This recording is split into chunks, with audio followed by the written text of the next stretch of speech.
Hello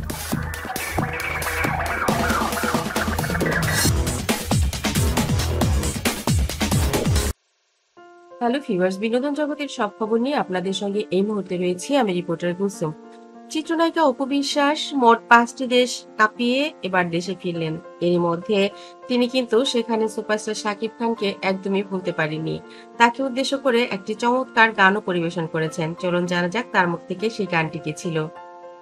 এই মন আমার পাথর তো নয়, সব ব্যথা সয়ে যাবে নীরবে।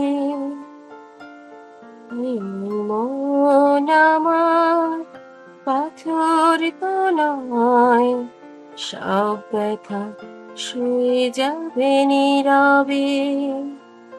যতই বৃষ্টি হোক এ পোড়া চোখে, যতই বৃষ্টি হোক এ পোড়া চোখে, এ হৃদয় তোমাকেই খুঁজবে। মন আমার পাথর তো নয়, সব ব্যথা সয়ে যাবে নীরবে। বন্ধুরা, চিত্রনায়িকা অপু বিশ্বাস চমৎকার করে গানটি কিন্তু গাইলেন শাকিব খানের উদ্দেশ্যেই।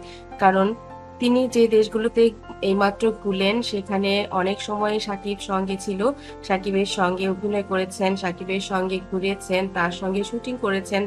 সে তাকে টেক কেয়ার করেছে। বিভিন্ন জায়গায় খেতে চাইলে অপুর পছন্দের খাবারগুলো তিনি কোথায় পাবেন সেটা সবসময়ই রেডি করেছেন এবং অপু কি খাবার খেতে ভালোবাসে সেটা সবসময়ই সে খেয়াল রেখেছেন। কিন্তু এই প্রথমবারই তিনি একা এতগুলো দেশে গেলেন এবং সেখানে না আছে সাকিব, না আছে তার টিম। নিজের মতো করে ঘুরেছেন, নিজের মতো করে বেরিয়েছেন। কিন্তু তারপরেও যেটা তিনি একাকিত্ব অনুভব করেছেন, তাকে জিজ্ঞেস করলে তিনি সেটাই জানিয়েছেন, তিনি খুব মিস করেছেন শাকিব খানকে। তিনি বললেন, "চমৎকার একটা জায়গায় আপনি যখন যাবেন, তখন আপনার প্রিয় মানুষটিকেই আপনি মিস করবেন। কারণ সব সৌন্দর্য একা উপভোগ করা যায় না। আমি হয়তোবা শাকিবের সঙ্গে অনেকগুলো দেশ ঘুরেছি, কিন্তু কোথাও আমরা মনের মতো তেমন করে ঘুরতে পারিনি। শুটিং এর প্রয়োজনেই অনেক জায়গায় যেতে হয়েছে, শুটিং করতে হয়েছে, শুটিং এর মধ্যেই ভালোবাসাটা প্রকাশ করতে হয়েছে। তার চোখ দেখে আমি, আমার চোখ দেখে সে বুঝে নিয়েছি আমরা কতটাকে ভালোবাসি। কিন্তু স্বামী-স্ত্রীর মধ্যে এই যে লেনাদেনা বা প্রেমিক-প্রেমিকার মধ্যে যে একটা খুনসুটি, সেটা নিজেরা কখনোই প্রকাশ করতে পারিনি। কারণ আমরা মিডিয়ার লোক, আমরা মিডিয়াকে, আমাদের ক্যারিয়ারকে ভালোবেসেছি। কেউ আমাদেরকে বুঝে ফেললে, আমাদের চোখ দেখে যদি বুঝে ফেলে আমাদের মধ্যে কি চলছে, তাহলে হয়তোবা আমাদের কেমিস্ট্রিটা তারা অন্যভাবে নেবে, আমাদের সিনেমাগুলো তারা অন্যভাবে নেবে। এটা হয়তো শুধু বাংলাদেশের ক্ষেত্রেই হয়, অন্য দেশের ক্ষেত্রে হয় না। তারপরেও এটা এতটুকু সতর্কতা আমাদেরকে অবলম্বন করতে হয়েছে। যাই হোক, তাতেও আমি কোনো কষ্টে নেই, কারণ আমার কাছে অনেক স্মৃতি রয়েছে। আমরা অনেক সিনেমা করেছি একসাথে, যেটা আসলে সকলের সৌভাগ্য হয় না।